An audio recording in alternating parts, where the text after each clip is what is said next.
Any sufficiently advanced technology is indistinguishable from magic. You never change things by fighting the existing reality. To change something, build a new model that makes the existing model obsolete. It's still magic even if you know how it's done. Let's get to know each other. Rap speaker forever. We are stuck with technology when what we really want is just stuff that works. Please, no matter how advanced technologically, please don't abandon the book. There's nothing more in our material world more beautiful than the book. There will come a time when it isn't there spying on me through my phone anymore. Eventually, it will be my phone is spying on me. My head will explode if I continue with escapism.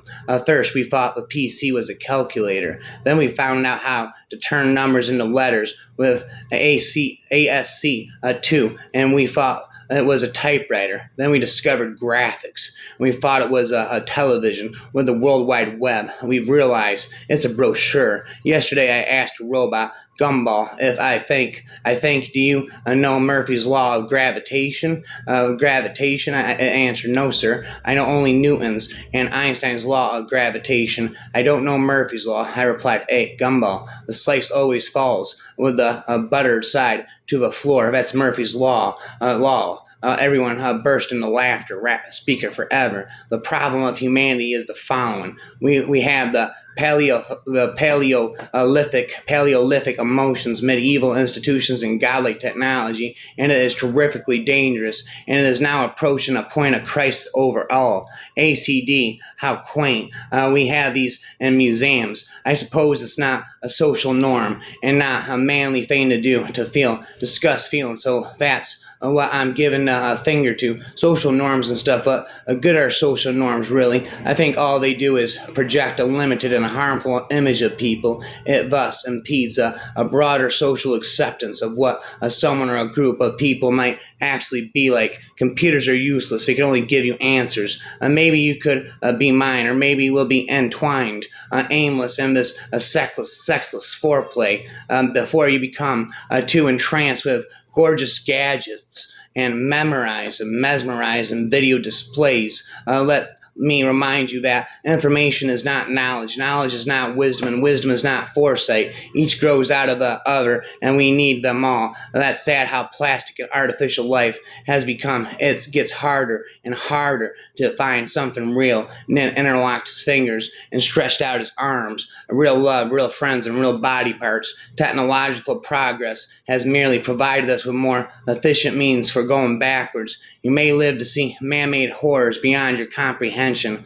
All AI-powered massive monitoring is taken off and has huge advantages over traditional way of monitoring patients. The advantage of passive monitoring as opposed to data collected from wearables is that it doesn't require patients or seniors to actively wear a device at all times used in a hospital setting. The tech reduces healthcare workers' risk of exposure to COVID-19 by limiting their contact with parents, patients, and automating data collection for vital signs. Also, camera-based monitoring is unpopular for the simple reason that a lot of people don't like being watched by a camera. At the end of a miserable day, instead of grieving my virtual nothing, I could always look at my loaded waste paper basket and tell myself that if I failed, at least I took a few trees down with me. It's supposed to be automatic, but actually you have to push a button. People today have forgotten they're really just a part of nature, yet they destroy the nature on which our lives depend. They always think they can make something better, especially scientists. They may be smart, but most don't understand the heart of nature. They only invent things that in the end make people unhappy, yet they're so proud of their inventions. What's worse, most people are too. They view them as if they are miracles. They worship them. They don't know it, but they're losing nature. They don't see that they're going to perish. The most important thing for human beings are clean air and clean water. The test of the machine is that the satisfaction it gives you. There isn't any other test. If the machine produces a tranquility, it's right. If it disturbs you, it's wrong, until either the machine or your mind has changed. I feel like the earth has cracked open and swallowed me into a bottomless abyss. The conservatives are fools. They whine about the decay of traditional values, yet they enthusiastically support technological progress and economic growth. Apparently, it never occurs to them that you can't make rapid, drastic changes in the technology and economy of the society without causing rapid changes in all other aspects of the society as well, and that such rapid changes inevitably break down traditional values. Ours is a world of nuclear giants and ethical infants. We know more about war than we know about peace, more about killing than we know about living. We have grasped the mystery of the atom and rejected the Sermon on the Mount. We refuse to turn off our computers, turn off our phone, log off Facebook, and just sit in silence, because in those moments we might actually have to force up to who we really are, speaking never endingly from afar. The issue of reimbursement by prayers is an important factor that should be discussed. It is possible that if radiologists use AI to read scans, they'll receive less reimbursement. Or to approach this from the other angle, if prayers are reimbursing for the use of AI, will they pay radiologists less as a result? My discussions with insurance executives have shown that they don't think this is likely. If the use of these technologies will improve patient outcomes and lead to fewer errors, there are benefits to them that will motivate executives to pay for them in addition to radiologist reading fees. The peculiar predicament of the present day self surely came to pass as a consequence of the disappointment of the high expectations of the self as it entered the age of science and technology, dazzled by the overwhelming credentials of science, the beauty and elegance of the scientific method, the triumph of modern medicine over physical ailments, and the technological transformation of the very world itself. The self finds itself in the end disappointed by the failure of science and technique in those very sectors of life which had been its main source of ordinary satisfaction in past ages. As John Cleaver said, the main emotion of the adult Northeastern America who has had all the advantages of wealth, education, and culture is disappointment. Work is disappointing. In spite of all the talk about work more creative and self-fulfilling, most people hate their jobs, and with good reason. Most work is modern, and most work in modern technology, most work in modern technological societies is intolerably dull and repetitive. Marriage and family life disappointing, even among defenders of traditional values. I'm speaking forever and ever, never ender. The iPod completely changed the way people approach music. We can't jump off bridges anymore because our iPhones will get ruined. We can't take skinny dips in the ocean because there's no service on the beach. And adventures aren't real unless they're on Instagram. Technology has doomed the spontaneity of adventure, and we're helping to destroy it every time we Google check-in and hashtag. Books don't need batteries. Don't explain computers to laymen. Simpler to explain sex to a virgin. The onboard computer just wants to say a few words before we leave. The speakers in the cabin crackled into life. Ladies and gentlemen, I would like to welcome you on board the presidential shuttle for tonight's illicit flight, Alpha Bravo Charlie. I would just like to say it's a pleasure to meet you all, and thank you so much for coming here tonight to steal me. And to be honest, I don't get out much these days, so this is something of a special occasion. It'll be for us to, if we get caught, Samilla and sardonically mastering the technology to create effigies of ourselves will be our downfall. We have too much technological progress. Life is too hectic, and our society has only one goal: to invent still more technological marvels to make life even easier and better. The craving for every new scientific discovery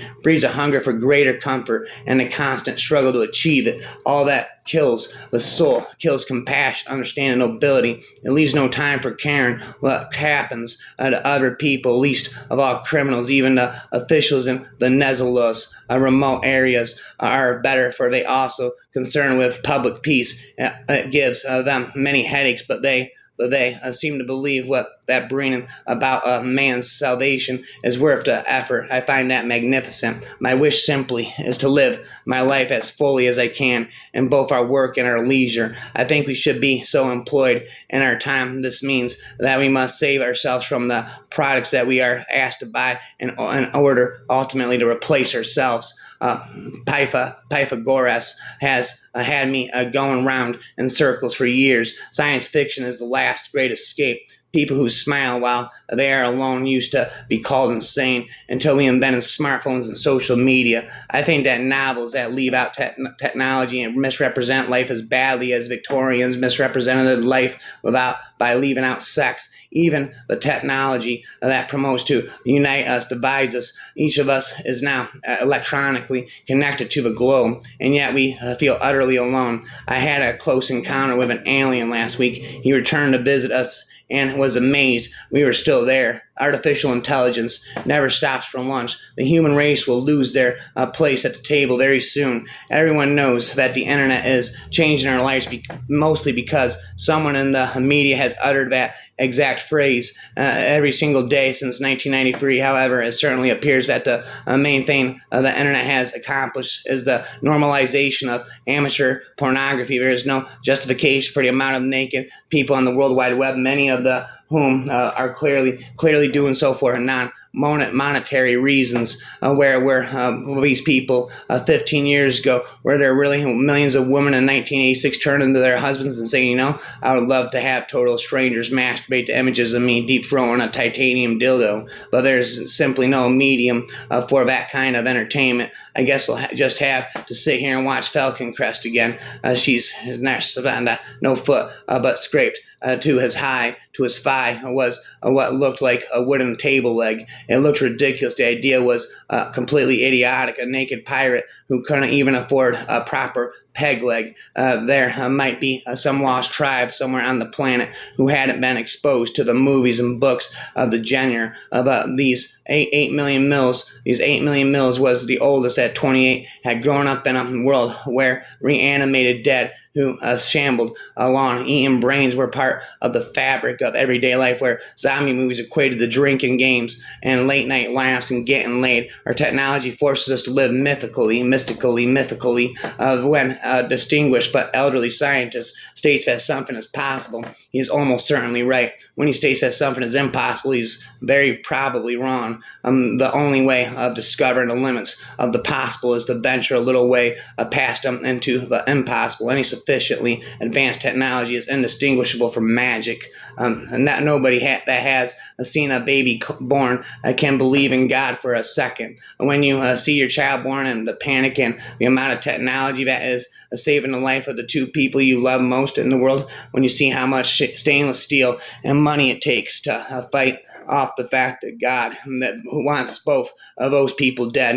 No one can look into the eyes of a newborn baby and say there's a God, because I'll tell you, if we were squatting in the woods, the two people I love most would be dead. Now, there's just no way around that. If I were in charge, no way. We need technology to fight against nature. Nature so wants us dead. Nature is trying to kill us.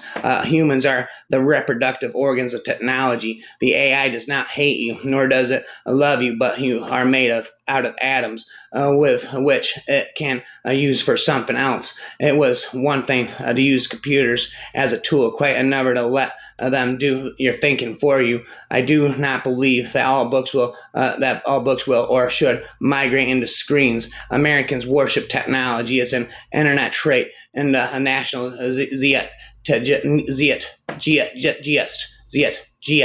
If it doesn't stop being magic just because you know how it works. As cities grow and technology takes over the world, belief and imagination fade away, and so do we. But today, our very survival depends on our ability to stay awake, to adjust to new ideas, to remain vigilant, and to face the challenge to change. The large house in which we live demands that we transform this worldwide neighborhood into a worldwide brotherhood together. We must learn to live as brothers, or together we will be forced to perish as fools. We must work passionately and indefatigably to bridge the gulf between our scientific progress and our moral progress. One of the great problems of mankind is that we suffer from a poverty of the spirit, which stands in glaring contrast to our scientific and technological abundance. The richer we have become materially, the power we have become morally and spiritually.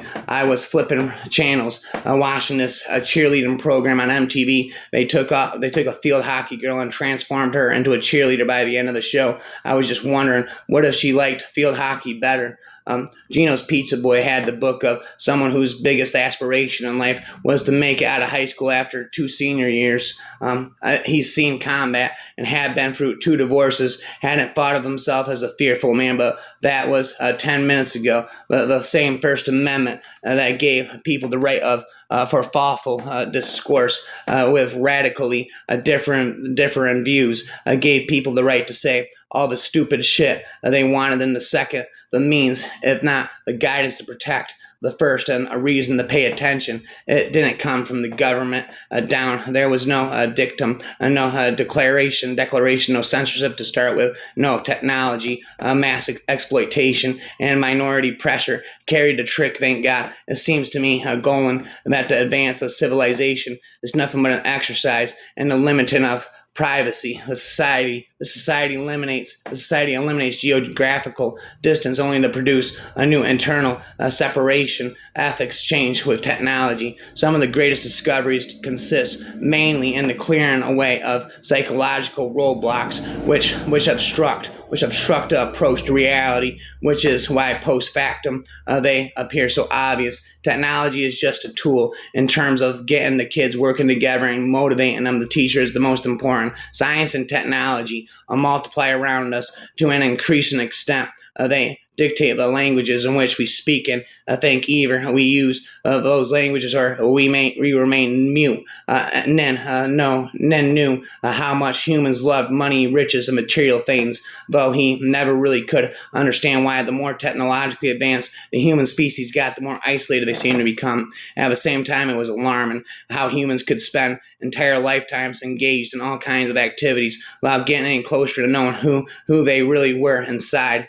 Technology is the knack of so arranging the world that we do not appreciate it, experience it. Soon silence will have passed into legend. Man has turned his back on silence. Day after day, he invents machines and devices that increase noise and distract humanity from the essence of life. Contemplation, meditation, toot and howling, screeching, booming, crashing, whistling, grinding, then trilling, bolster his ego. His anxiety subsides. His inhuman void spreads monstrously like a gray vegetation. The intentions of a tool are what it does. A hammer intends to strike. A vise intends to hold fast. A lever intends to lift. They are what it is made for. But sometimes a tool may have other uses that you don't know. Sometimes in doing what you intend, you also do what the knife intends without knowing. But who would build the roads if there were no government? And who would build the roads if there were no government?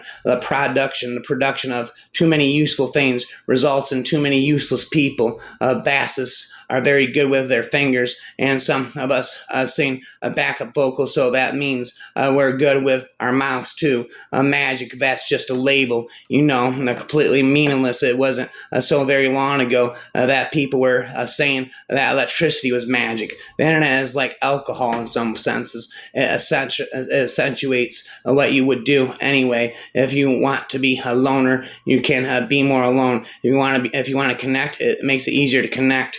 stories set in the culture in which things went wrong tended to start with humans losing and forgetting or deliberately leaving behind their terminal. It was a conventional opening, the equivalent of straying off the path in the wild woods in one age, or a car breaking down at night on a lonely road in another. One third to one half of humanity are said to go to bed hungry every night. In the old Stone Age, the fraction must have been much smaller. This is the era of hunger unprecedented. Now in the time of the greatest technical power is starvation and institute. Reverse, never a venerable formula. The amount of hunger increases relatively and absolutely with the evolution of culture. Human perfection and technical perfection are incompatible. If we strive for one, we must sacrifice the other. There is, in any case, a part of the ways. Whoever realizes this will do cleaner work one way or the other. Technical perfection strives toward the calculable human perfection, towards the incalculable perfect mechanisms around which therefore stands an uncanny but fascinating halo of brilliance, evoke both fear and titanic pride, which will be humbled not by insight but only by catastrophe. The fear and enthusiasm we experience at the sight perfect mechanisms are in exact contrast to the happiness we feel at the sight of a perfect work of art. We sense an attack on our integration and our wholeness. The arms and legs are lost or harmed is not yet the greatest danger. Something like missionary reductionism, what has happened to the internet with the rise of the Web 2.0. To say that the first casualty of war is truth is to miss the rather more important point that a principal weapon of war is lies. As technology accumulates and people in more parts of the planet become interdependent, the hatred between them tends to decrease.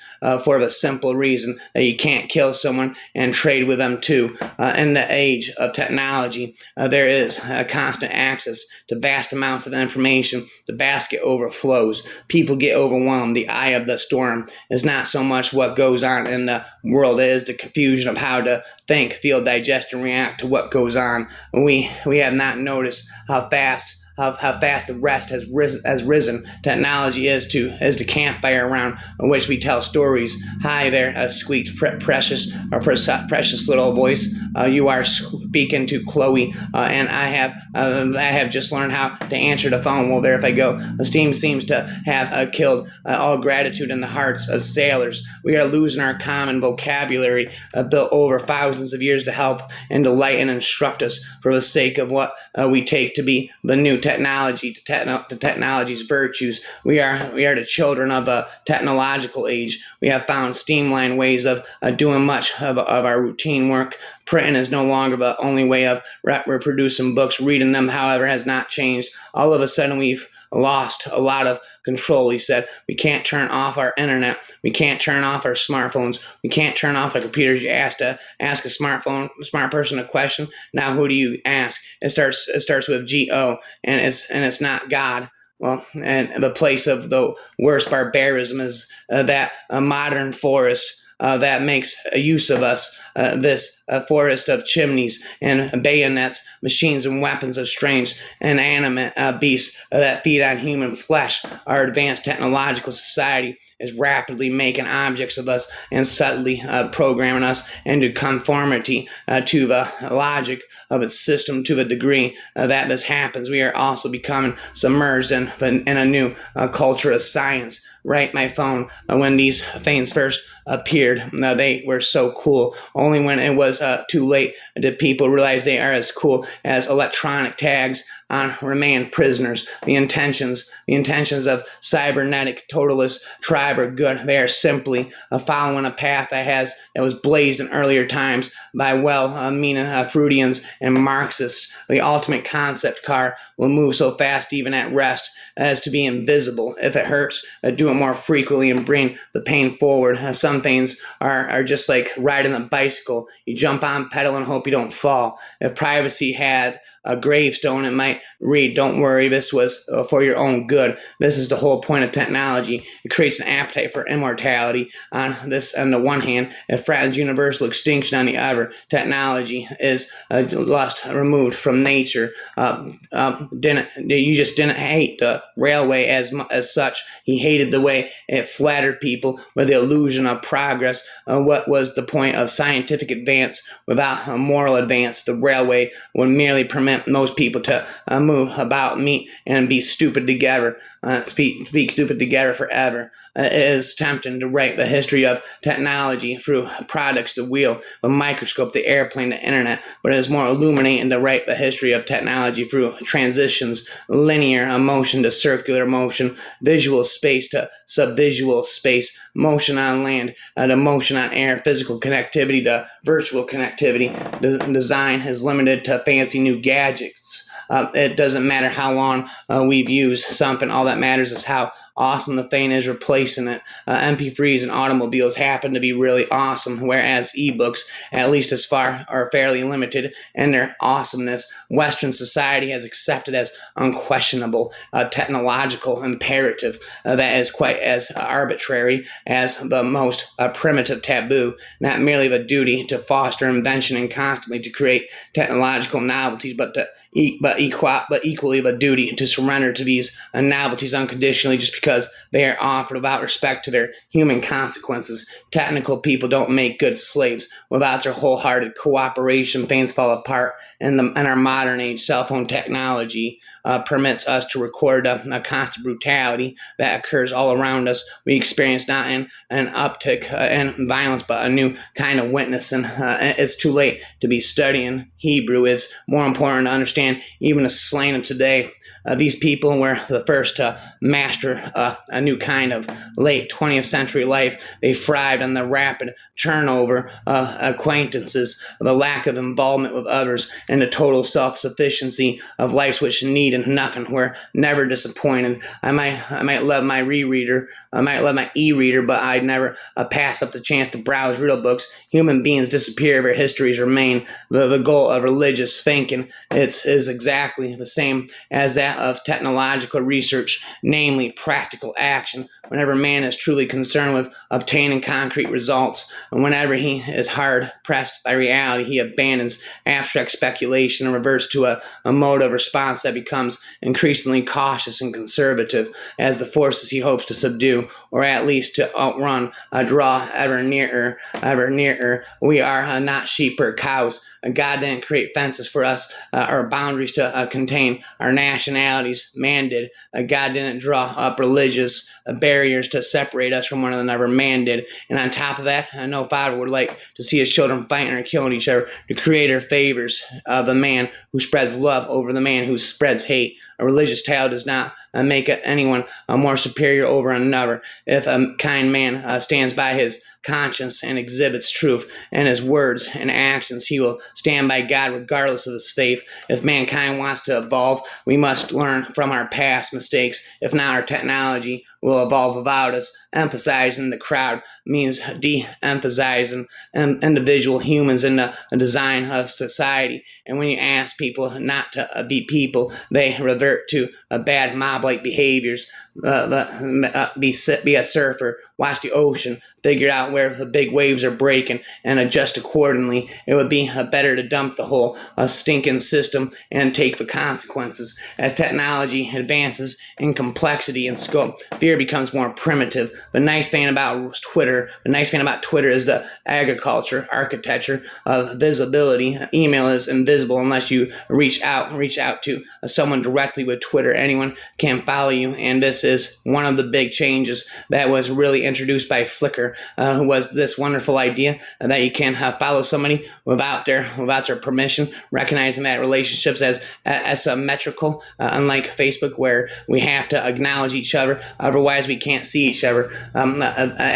Extrapolated technology wants what life wants: increasing efficiency, increasing opportunity, increasing emergence, increasing complexity, increasing diversity, increasing specialization, increasing freedom, increasing mutualism, increasing beauty, increasing sentience, increasing structure, increasing evolvability. Stop there, speaking infinitely. I hate technology. It provides so many different channels of loneliness every time you check your email and don't see a new message. You know that even though people have the ability to contact you at any time of the day from anywhere on the planet, no one is interested in doing so. Phones are constant reminder about 160 people you know fairly well have nothing to say to you most of the time. My life will have been a succession of lives, as if I still have several lives, a multiplicity of stories and roles. I have not ceased to have changes of life. I can see into your heart. You have good intentions. You can't go wrong when you start with good intentions. This shows that the ordinary person is wanting more for their lives. They want to be of help. They want to be of help. They want to make things better. Technology is destructive only in the hands of people who do not realize that they are one and the same process as the universe. Here's though there are no oppressors. No one's forcing you to do this. You willingly tie yourself to the leashes, and you willingly become utterly socially autistic. You no longer pick up on basic human communication clues. You're at a table with free humans, all of whom are looking at you and trying to talk to you, and you're starting at a screen searching for strangers in Dubai, spitting their end and blah blah la la na na na da da da na na spit the blah blah.